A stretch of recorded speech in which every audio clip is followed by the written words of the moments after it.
G'day guys, thought I'd talk a little bit about my solar setup. So what I've got is a 160 watt King's solar panel.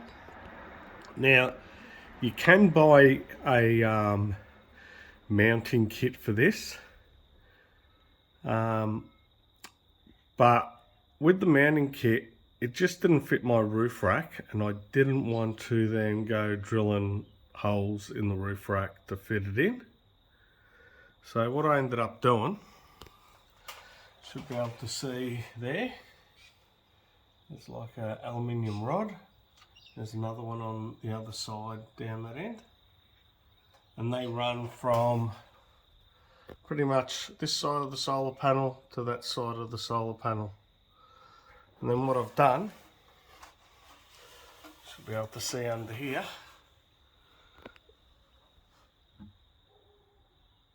you'll see that bar running across, or the two bars. You see there's a bolt there. There's another bolt up there. So what I did was, rather than drilling the rack, these racks, you can slide a bolt in through these holes here, and then slide them underneath and above. So it's the same deal. What it's for is like these little shackles.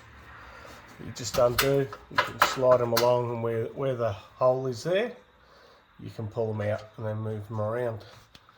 So I mounted it that way. It's on super hard and it's not going anywhere. I did use some nylon nuts that lock up, so even with vibration then it's not going anywhere. I'll stop here and take you around the other side to have a look and see where it's all running. Alright, this is the other side underneath the panel where the connectors are. So I've got some dust covers from Autobarn, now $4 or $5. I put them on each of the Anderson plugs, and then got some heat sink and heat sinked the ends where the cable is.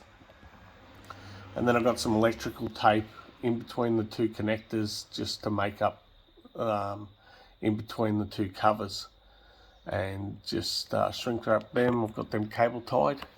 They come down through the roof rack there, along that channel, and then they feed in. I'm going to try and get a picture of it.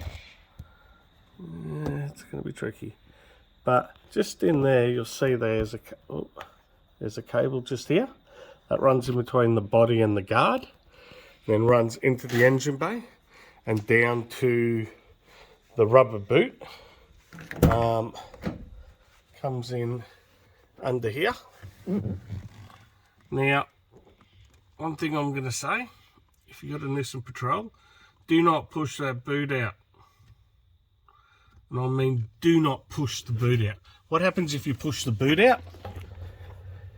When it rains, because the boot's not there, or the grommet, all the water comes in through there, and it's an issue.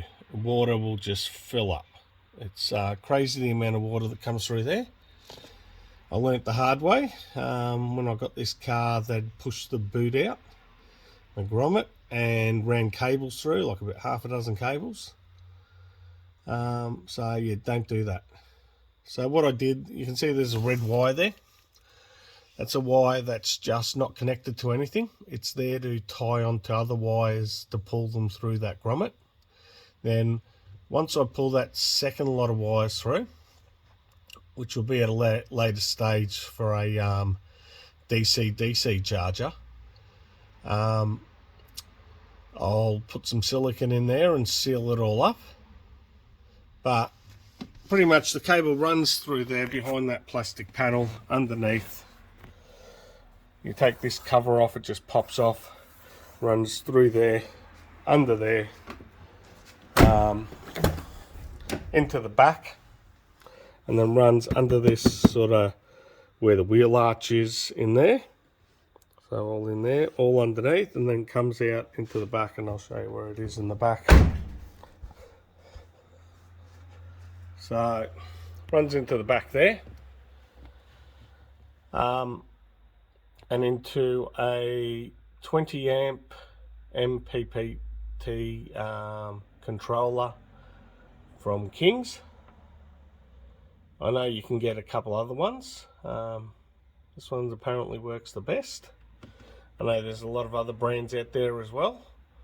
But if you're looking for something reasonably cheap, same with the solar panel. I signed up to their mailing list or whatever it is, subscribe to their thing. They send you out daily deals and all that sort of stuff. And the thing is, yep, you're going to get an email or two every day or a message on your phone.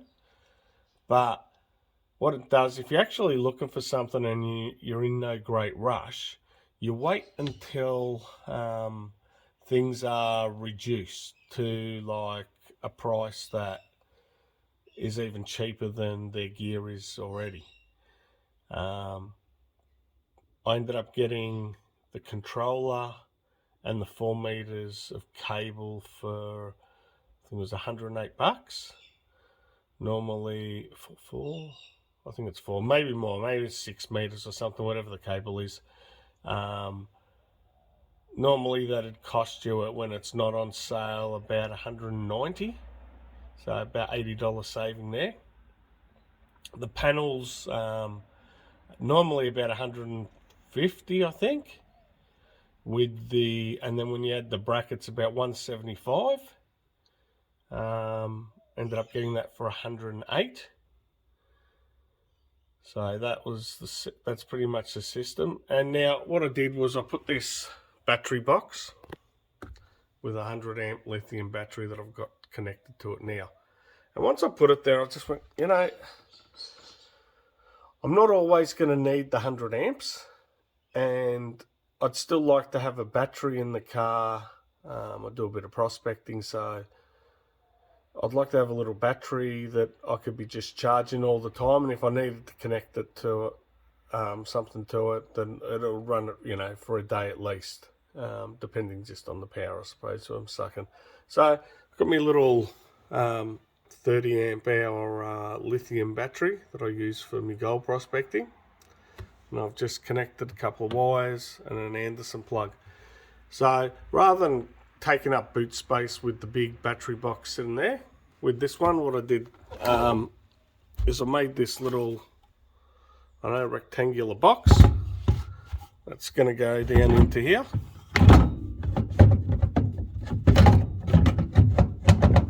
Just in there, just like that. That's going to sit in there. The battery then pops in, and the reason I made, and I'll show you just once I get this battery in, it's a little bit fiddly because it's sort of reasonably tight. Now I'm going to secure this a bit better, but the reason I made this little wooden box to go around is just in there, you should be able to see there's a few little bolts sticking out. And I didn't want them to puncture the battery. So a little 30 amp lithium, that cable will run under there. This cable I can now, this cable I can just, I'll sit the phone here somehow. Alright, so I've disconnected the 100 amp hour battery, and I've connected my little 30 amp hour. The only thing I'm going to have to do now to the controller is set it up and let the controller know how big the battery is, and that's just a few little buttons that I've got to press and do it. But yeah, so I thought it's a bit smarter this way. Now what that means is once I put this back in, that sort of slots in under there. This will click on here and go in there. Now what that means is I've got my full boot space. Let's get this battery out of there.